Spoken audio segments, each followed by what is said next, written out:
Acho que a gente pode já chamar os slides aí. A gente vai fazer uma apresentação um pouquinho diferente aí no, no programa. Tá eu falando de SUS e o Marcos falando de saúde suplementar. Pode passar o próximo.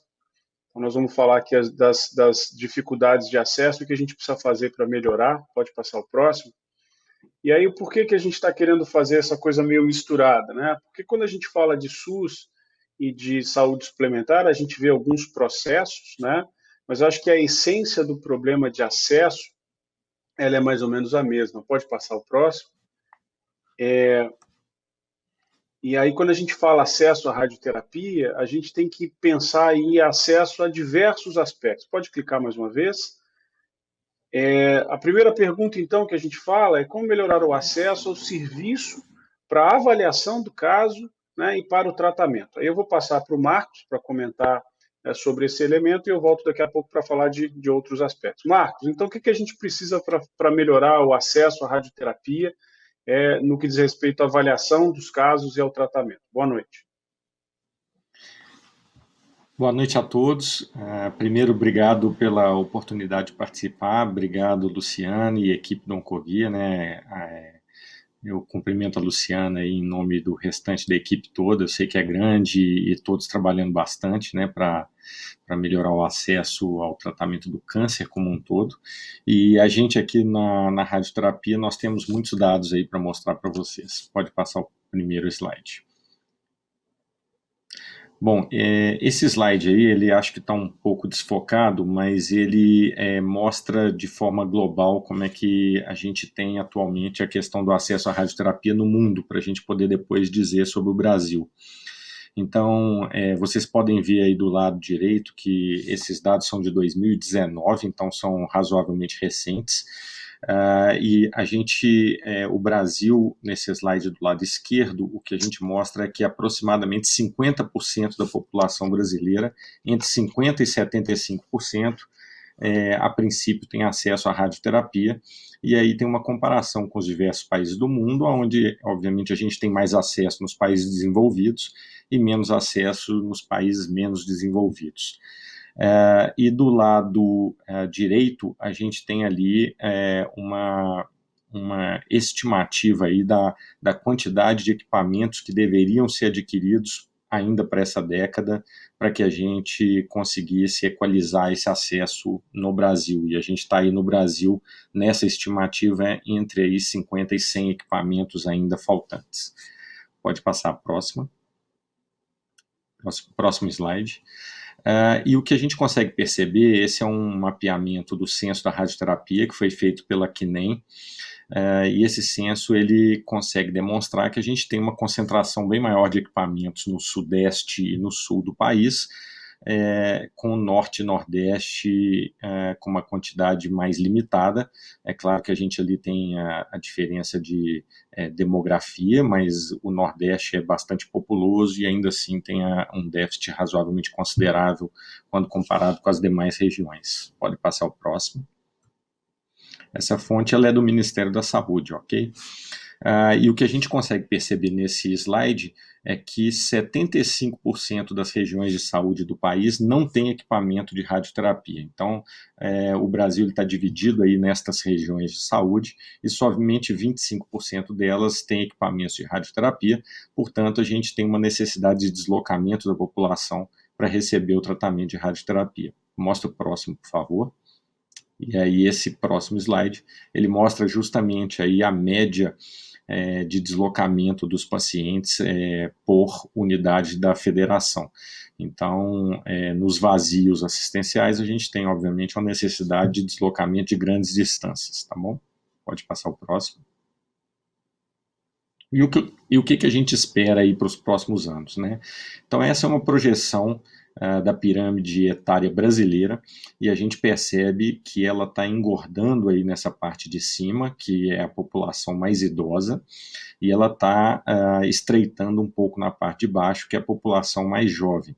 E como a gente sabe que a incidência de câncer ela é muito maior na população idosa do que na população jovem, quando a gente sofre esse efeito, né, de aumento do percentual de pessoas idosas no país, o impacto disso sobre a incidência de câncer é monstruoso, é gigantesco. Pode passar o próximo. Esse slide, a gente demonstra, ele foi baseado nos dados do INCA. Então, o Brasil, a incidência de câncer no Brasil está representada por essa curva pontilhada vermelha aí embaixo, tá? E quando a gente compara com outros países desenvolvidos, a gente percebe que a incidência de câncer nos países desenvolvidos é muito maior. E isso muito provavelmente está relacionado à subnotificação, falta de diagnóstico, e menos relacionado ao fato de a nossa população estar protegida do câncer, né? Então, na verdade, não é isso.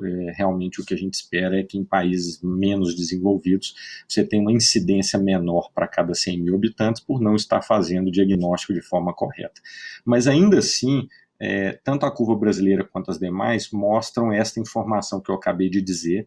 Vocês peguem aí, quanto mais para a direita a gente tiver, mais velha está a faixa etária da população. Então, à medida que a gente tem mais gente nas faixas etárias da direita, né, acima de 65, 70 anos, a incidência de câncer chega ali até próximo de 1.500 por 100 mil habitantes. Enquanto que se a população é muito nova, você pega ali a faixa etária de 40, 45 anos, você tem menos de 100 casos para 100 mil habitantes. Então, à medida que a população brasileira envelhece, esse efeito ele é exponencial, né? Então, o aumento do número de câncer, de casos de câncer é exponencial, e isso vai ser um problema grande nos próximos anos, à medida que a população envelhece. Pode passar o próximo. Bom, sobre o acesso à radioterapia, vou passar aqui a bola de volta para o Arthur. A gente vai fazendo esse bate-volta aí durante a apresentação, para a gente não cansar os espectadores. Isso aí. Obrigado, Marcos. Clica mais uma vez. Então, a pergunta agora no acesso à radioterapia, mais um clique, por favor, é que tipo de radioterapia? Acho que não clicou. Aí, pronto. Pode passar o próximo. Eu vou falar um pouquinho para vocês e contextualizar as diferenças, né? Então, aqui a gente tem alguns slides mostrando equipamentos da década de 1990, né? Então, tanto à esquerda a gente tem a unidade de cobalto terapia, as famosas bombas de cobalto, né? Do lado direito, um acelerador de segunda geração, né? Então, o equipamento, você vê a forma dele é muito parecida com a unidade de cobalto, de uma energia de 6 MV, e ao centro, um simulador, né? Era um recurso que só os grandes serviços tinham na época, que basicamente facilitava com que o paciente não precisasse parar a máquina para poder fazer a preparação do tratamento. Pode passar o próximo? E esses tratamentos com essas máquinas, e a gente conhece pela radioterapia como convencional, eram tratamentos que tinham pouca ou nenhuma individualização, usavam radiografia simples e anatomia topográfica, grandes volumes-alvo, muita imprecisão, obviamente com toxicidade por conta de radiação de tecidos sadios. E era impossível a gente estar dose com segurança, né? E com isso, piores resultados clínicos comparados, obviamente, aos tratamentos mais atuais. Pode passar o próximo. Aqui a gente está vendo, então, que os tratamentos eles não eram personalizados, a gente tinha meio que templates, né? O caso de um tratamento de um paciente com câncer de seios paranasais, e a gente usava radiografias, as radiografias dos departamentos de radiologia, com fita métrica, essas fitas que as costureiras usam, a gente usava, colocava uns marcadores radiopacos para poder aproximar e ter um entendimento melhor usando o raio-x de onde estavam os alvos que a gente queria tratar. Passo o próximo. E olha que interessante, essa era uma ferramenta de uso dos físicos médicos na década de 90, a calculadora simples dessa Sharp, né, que ele andava com ela no bolso, ele fazia os cálculos na mão, né? Esses cálculos, às vezes, daqueles papéis manteiga, papéis de seda, depende, a gente está falando aqui no, né, e tentava ter um pouco mais de precisão. À esquerda, a gente vê as curvas de isodose. Vou mostrar nos slides um pouco mais à frente, né, o que são essas curvas de isodose hoje nos equipamentos mais modernos, mas isso aí demorava umas 5 horas para poder fazer. E aí é todo o conceito do número de campos que a gente ouve, né, na saúde suplementar e também no SUS até pouco tempo atrás, e a gente tinha que fazer a avaliação de acordo com a irregularidade, o tipo de tecido em cima de templates, como que a radiação era distribuída num determinado alvo. E se errava, eu tinha que fazer algumas aproximações. Daí a complexidade, de quanto mais campos, teoricamente mais caro o tratamento por conta justamente dessa dificuldade. Pode passar o próximo. E na década de 90 começaram a chegar os equipamentos, né, os equipamentos mais básicos, que na verdade não mudaram muito o processo, né? Eles trouxeram alguma velocidade nos cálculos, mas o processo ainda assim era muito artesanal. Passo próximo. E as consequências desses tratamentos artesanais eram toxicidades. Então, à esquerda, a gente vê uma toxicidade no tratamento com plastrão com energia de elétrons, né, e mais acima fótons também, com epitelites. E à direita, uma toxicidade de um tratamento de um paciente de cabeça e pescoço, um tratamento pouco individualizado, e você vê ainda o estigma das marcações com tinta à base de fucsina que eram feitas na pele desses pacientes. Pode passar mais um.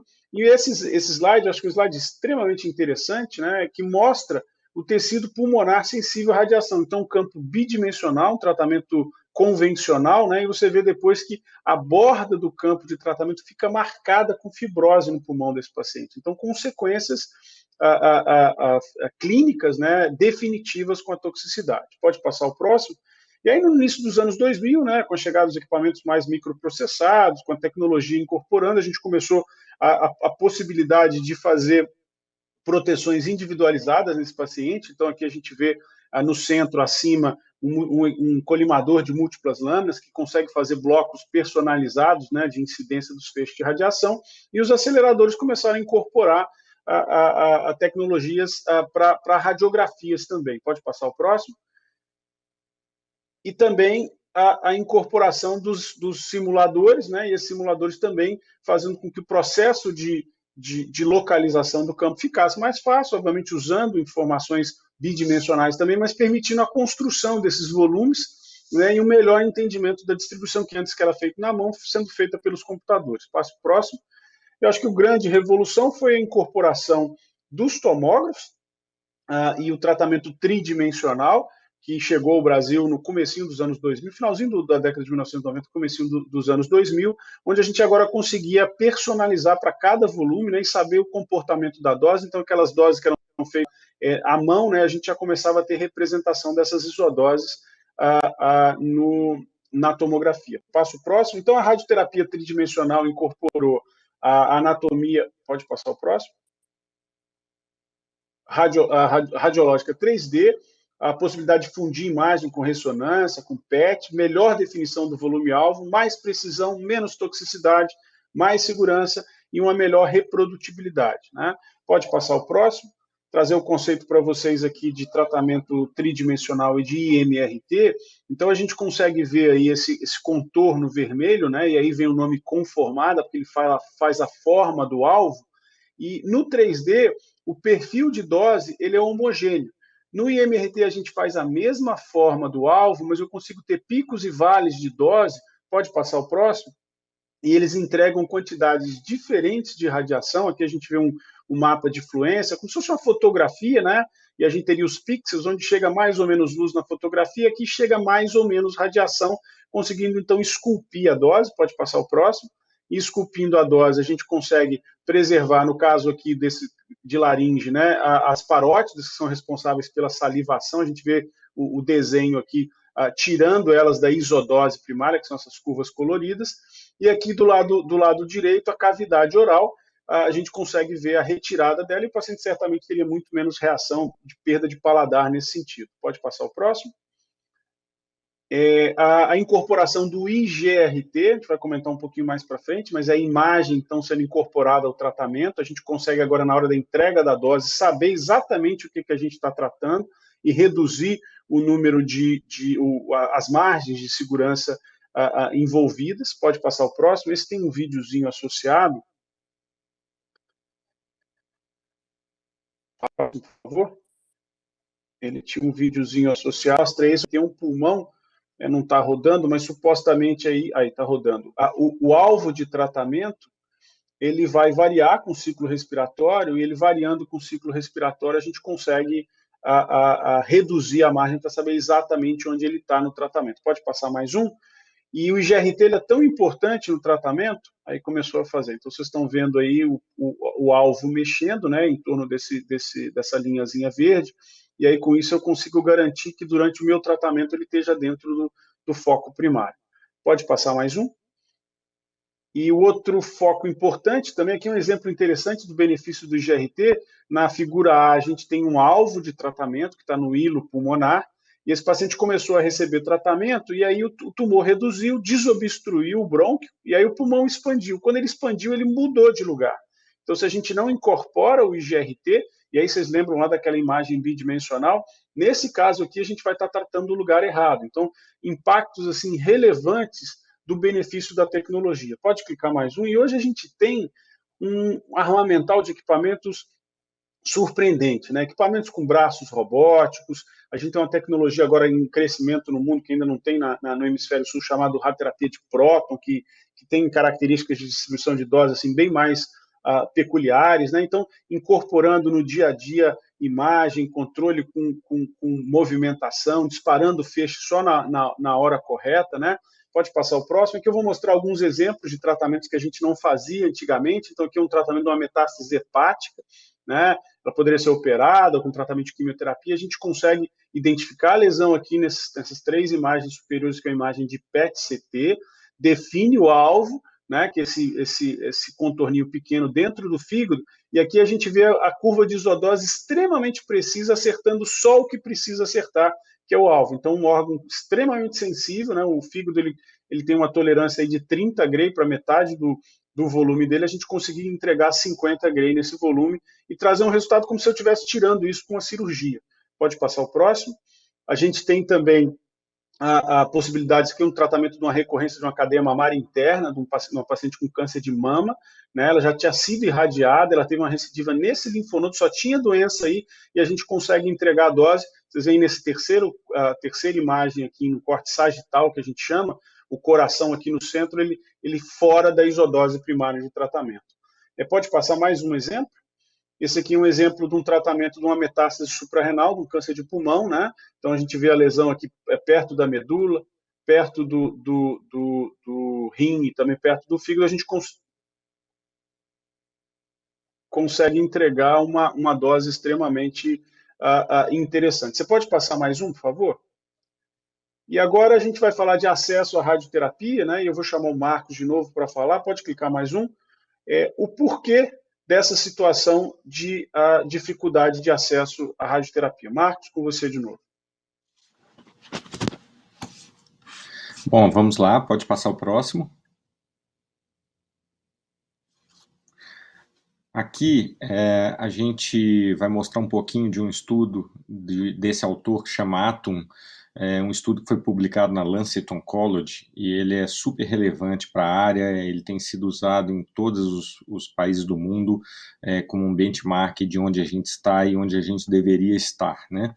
Então, do lado esquerdo ali, a gente tem o percentual de acesso da população à radioterapia, e do lado direito, no eixo de baixo, a gente tem a renda per capita.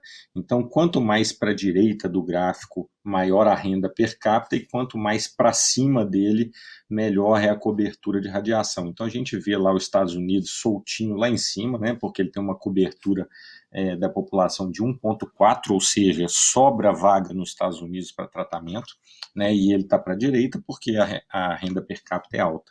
E a gente tem o Brasil ali exatamente no meio, perto da China, ali, melhor do que a Índia, pique a Alemanha, mas a gente ali em torno aí de 50% de cobertura e uma renda per capita mediana também, a gente não pode considerar ela ruim. Pode passar o próximo.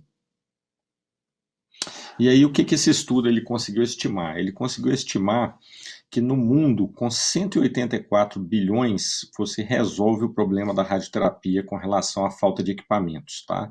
Então, obviamente, olha ali, países de renda média baixa e média alta renda, você precisa de uma quantidade maior de investimento, mas, bom, totalizando aí 184 bilhões no total.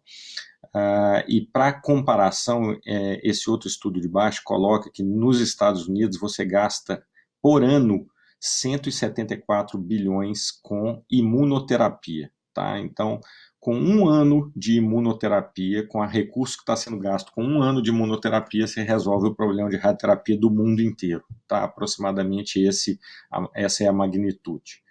Pode passar o próximo. Bom, e esse mesmo estudo, então, o que ele colocou é que nesse investimento, pode passar o próximo, dá mais um clique, por favor. Com esse investimento, com essa necessidade de investimento de 180 bilhões, você, em retorno por anos-vidas gerado, em relação à produção de cada pessoa para a economia, você tem uma recuperação de 100 bilhões. Então, o que ele coloca é que isso é custo efetivo. Para cada $1 gasto aí de investimento para resolver o problema, você recebe 50 centavos de volta simplesmente pelo número de vidas salvas e pela capacidade produtiva dessas vidas salvas. Pode passar o próximo. Bom, voltando então aqui ao Brasil, o que a gente tem atualmente, a gente aqui tem dados de 2017, 2018, e a gente consegue tirar desses dados que o ticket médio da radioterapia no SUS, nesse período, era de R$ 3.500. Pode passar o próximo. Aqui embaixo do lado esquerdo, esse é um estudo da Agência Internacional de Energia Atômica, feito para a América Latina. E nesse estudo ele coloca que para a América Latina você deveria ter aí, para cobrir os custos com radioterapia, o tratamento deveria ser remunerado em torno de $2.300. Essa remuneração ela não é para médico, nós estamos falando de uma remuneração para sustentar toda a atividade de radioterapia, sustentar equipamentos e todo o pessoal que está envolvido nesse tratamento, tá? Então, se a gente colocar esse dólar aí nos valores de hoje, em 2017, 2018, a gente tinha metade do custo sendo coberto pelo ticket médio do SUS. Hoje em dia, com esse aumento do dólar recente, a gente não chega a ter 1/3 do custo coberto. Pode passar o próximo. Aqui é para a gente mostrar que recentemente a gente teve um dado muito, uma ação muito boa. A portaria da métrica de remuneração pelos procedimentos de radioterapia foi modificada em 2019. Essa mudança ela passou de procedimentos isolados para aqueles procedimentos em grupo, né? Então, o SUS começou a fazer o pagamento por doença e não mais por quantidade de itens utilizados. Isso aí simplificou o processo, isso melhorou o controle, né? Então agora as auditorias são mais fáceis e também nos permitiu ter muito mais dados do que tem acontecido no SUS, tá? Então realmente foi uma iniciativa que foi muito benéfica para todos nós em termos de transparência e foi incorporada no ambiente do SUS. Pode passar o próximo. Como é que era, então, antigamente, né? Então, antigamente a gente ia lá e cobrava para fazer um tratamento de próstata, você colocava lá 144 campos que vão ser aplicados no paciente, um planejamento, verificações de etc. E agora passou a ser o quê? Um tratamento de câncer de próstata, e todo esse grupo de procedimentos está incluso dentro de um pacote, tá? Então, esses códigos agora são baseados em CID de doença, o processo foi muito simplificado, facilita a auditoria, né? Então, a certificação de que as coisas estão sendo feitas de forma correta, melhora aí a geração de dados para planejamento de política de saúde. A gente agora passa a conseguir saber quantos pacientes cada grupo de doença no SUS, e isso também vai fomentar aí a absorção de tecnologia para a realização de tratamentos em um número menor de aplicações. Pode passar o próximo. Aqui é para mostrar como é que era uma próstata, né? Então, antigamente, quando você fazia aquele valor todo picado de vários itens, a gente tinha aí R$ 5.700 cobertos aí pelo SUS. A nova tabela virou um pacote de 5.800, então não houve um reajuste significativo, mas facilitou toda a forma de cobrança e etc. E do lado direito ali, isso são projeções nossas, nesse período, desde a última tabela do SUS, a próstata, se fosse simplesmente ser corrigido o valor pela inflação, deveria ser remunerado em 9.500, então quase dobrar o valor. Se a gente fosse avaliar o dólar, ela teria que ir para R$ 12.000, e se a gente fosse simplesmente usar uma métrica aí de salário mínimo, ela deveria, de correção pela correção do salário mínimo, ir para 11.300, tá? Pode passar o próximo. Isso aí eu estou colocando, né, porque assim, como é que a gente melhora o acesso, né? Então, primeiro a gente tem que entender como é que a gente ganha dinheiro aí na radioterapia do SUS, tá? Não só do SUS, desculpa, tanto da saúde suplementar quanto no SUS. Mas a gente tem ali ativos, que são os equipamentos de radioterapia, tá? A gente tem vários serviços que são prestados, são principalmente manutenção desses equipamentos e etc. A gente tem insumos gastos, energia elétrica e etc. E a gente tem o pessoal que trabalha aqui dentro, então, médicos físicos, técnicos de radioterapia, dosimetristas, pessoal de enfermagem, pessoal de suporte das operações, secretárias, de logística, gerentes de operação e etc. Pode passar o próximo. Na verdade, pode passar vários aí até encher isso tudo. Tá, então, o que isso aqui tá, o que eu estou colocando aqui? Na verdade, eu estou só mostrando a influência de grupos de custo que cada um desses grandes grupos tem. Então, os ativos, né, os equipamentos, eles são todos dolarizados. Né? Então, todos os equipamentos e peças que vêm são dolarizadas. A manutenção dos equipamentos de radioterapia e essa série de outros itens, também grande parte delas dolarizada e várias delas sujeitos a outros tipos de correções de inflação, tá? Na área de saúde principalmente.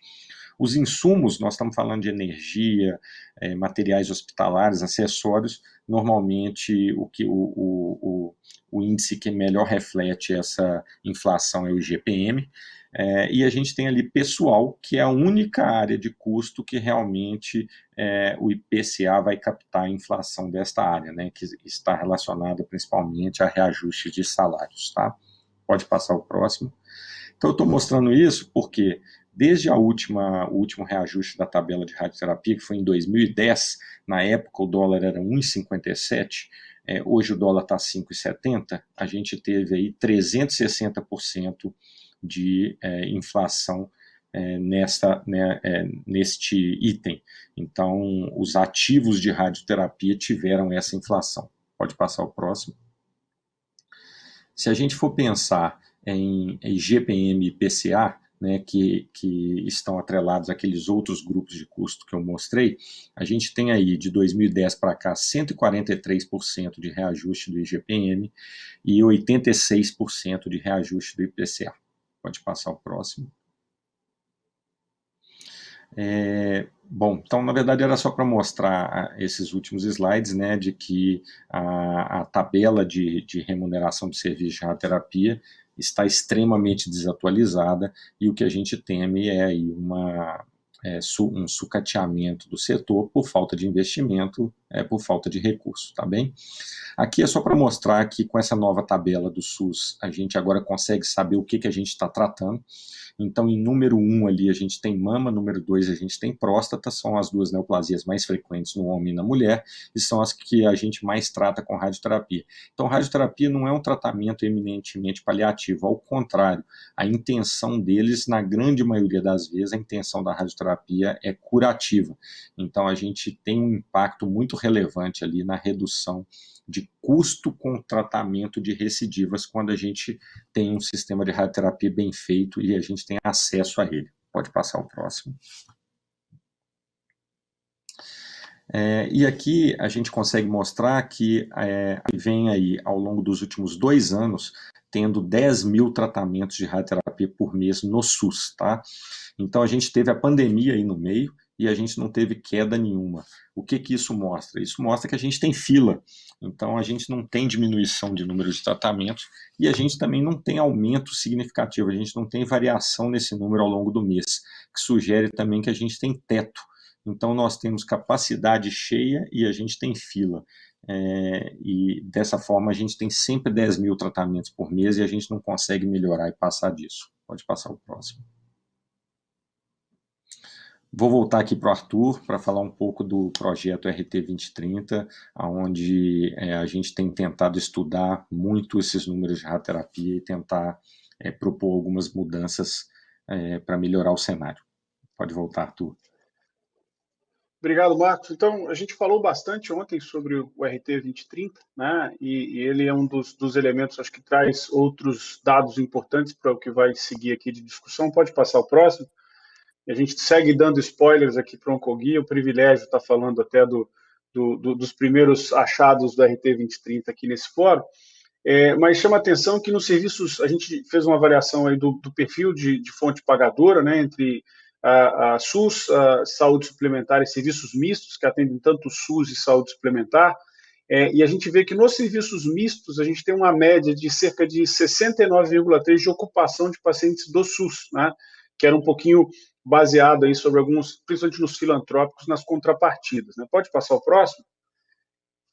E a gente vê também, e esse dado é um dado assustador, né, que quando a gente vai analisar o número de tratados em 2019, a gente teve 80.937, isso são dados do censo do RT 2030, tratados pela saúde suplementar, 150 mil tratados pelo SUS, né, então 35 saúde suplementar, 65 SUS. Pode clicar o próximo?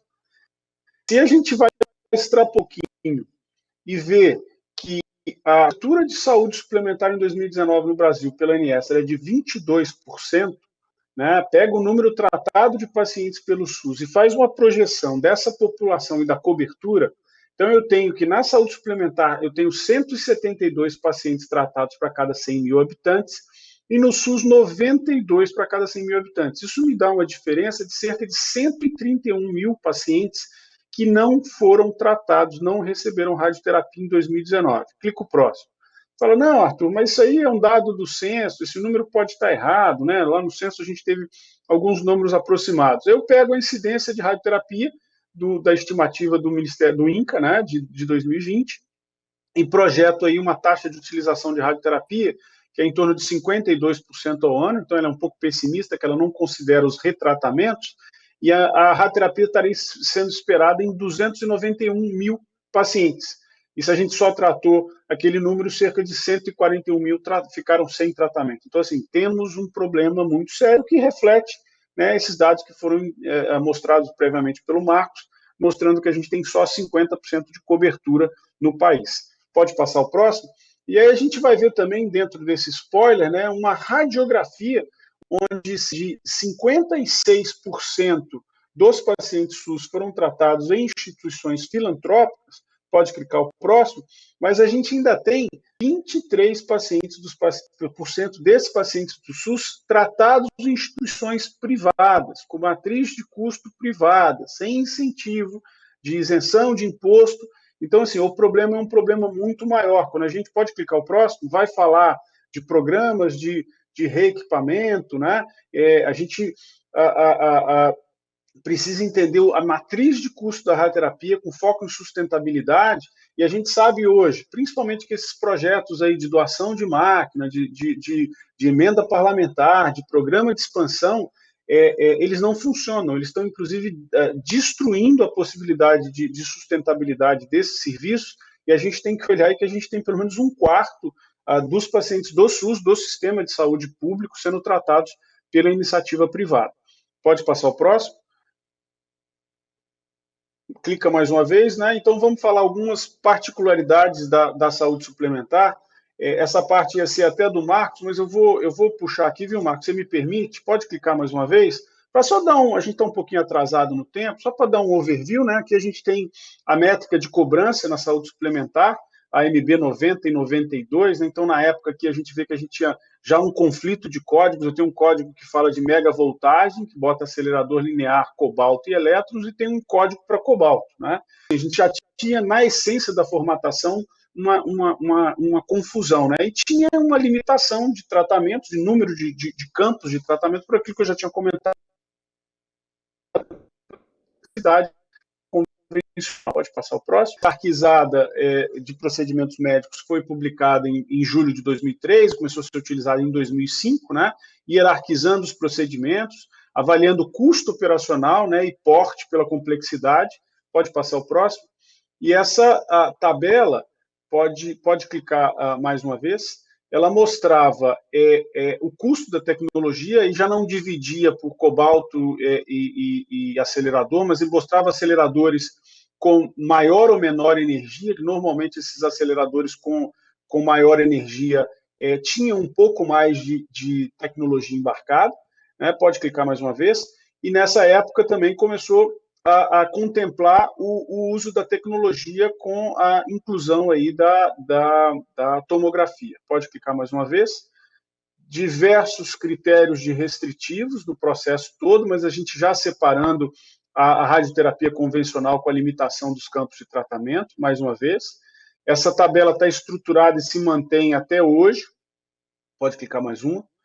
Com mais ou menos os mesmos códigos e os critérios restritivos. Pode clicar mais um. E a gente vê um exemplo claro que foi criado lá em 2008 do IGRT, que a gente já viu lá que funciona bem e o importante que entrou como um código de observação, com critérios restritivos, mas por ser uma observação, a saúde suplementar não reconhece como um procedimento para negociação com as operadoras.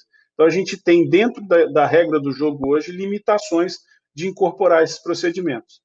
Pode clicar o próximo. A gente tem, então, o rol de procedimento da ANS, que foi muito bem discutido clica mais um. A gente tem, então, o IMRT, dentro desse rol de procedimentos desde 2014, só para patologias de cabeça e pescoço. Vocês viram lá o benefício, né, da preservação de parótida, mas tem uma radioterapia tridimensional, sem restrição de se é radical ou paliativo, para praticamente todas as topografias, mas que frequentemente volta na discussão com as operadoras, principalmente pela questão do custo. Pode clicar mais uma vez. E aí, quando a gente vai falar de novo de custo, isso aqui é o índice de reajuste das operadoras, índice de planos individuais na ANS. Clica mais um, por favor. Mostra aqui 2003 a criação da CBHPM. Então, os índices eles estão sendo usados e orbitando valores médios de 2003. Clica mais uma vez. E aí também a dor que a gente sente no SUS, lá com os dados que o Marcos mostrou, né, sente na saúde suplementar também, não só pela questão da correção cambial, mas também pela questão da desproporcionalidade aí do entendimento de custo, né? O custo é importante para a ANS e para as operadoras, mas não é importante para o prestador. E aí, mais uma crítica, pode clicar mais uma vez, a gente, em 2000, nesse último ciclo, né, do rol da ANS, a gente fez um trabalho técnico junto com a ANB, com a equipe multidisciplinar, formatamos o documento para a ANS, fizemos todas as avaliações para tentar implementar IMRT de próstata, né? E aqui está a página do Oncoguia, celebrando lá o dia inclusive os procedimentos que entraram, e a gente teve a inclusão do código de radioterapia intraoperatória com elétrons para o tratamento do câncer de mama. Então, vou dar um dado para vocês, dos 263 serviços de radioterapia do país, somente 8 descreveram a realização dessa técnica, né? Então, assim, existe uma desproporcionalidade, talvez, em necessidade, e obviamente eu não sei detalhes de como foi esse processo, a gente atendeu junto lá das exigências da ANS, mas surpreende uma aprovação, e hoje isso passa a ser um procedimento obrigatório para a saúde suplementar, uma técnica que teve um boom, eu diria que nos anos 2000, e que hoje a gente, com teleterapia, consegue resultados equivalentes, né? E eventualmente a gente já tem algum segmento de paciente onde a intraoperatória funciona, a gente questiona se o benefício é um benefício vamos dizer, completo aí da adição de radioterapia. E dizendo isso, eu vou chamar aí o Marcos mais uma vez, né, para consolidar aqui um resumo do que a gente falou até agora. Pode passar o próximo slide? Para, então, falar aí de aspectos comuns e específicos de como melhorar acesso. Acho que depois desse slide a gente está concluído aí para a discussão. Marcos? Essa é só uma conclusão mesmo, e é o último slide para a gente entrar em discussão, se alguém tiver alguma dúvida e quiser fazer pergunta, né? Mas a gente acha que a gente tem que ter uma visão sustentável da radioterapia, é preciso que exista um custeio adequado, senão a gente vai ficar rodando e não vai sair do lugar. A gente tem que entender aí sobre o retorno social do tratamento, que ele é muito importante no fundamento do tratamento do câncer. A gente tem que ter trabalhos aí baseados em dados e desfechos. A gente aí está visando perspectivas de longo prazo nas nossas propostas. A gente acha que a intervenção estatal deveria ser minimizada um pouco. Planejamento das ações tem que ser hierarquizado. tem que ter um melhor entendimento da modalidade e engajamento do terceiro setor. E com aspectos específicos, né, a gente tem que despolitizar as intervenções estatais, né, com essas doações de equipamentos relacionados aí a questões políticas. A gente coloca que a radioterapia é uma indústria complexa, muito técnica, e que o retorno das ações demanda tempo. Então, se a gente fizer intervenções erradas, a gente vai ter aí muito tempo para corrigir, muito tempo necessário para corrigir. Bom, acho que é isso. Vou finalizar aqui essa apresentação, a gente já passou do tempo, e ir para a discussão com vocês. Obrigado.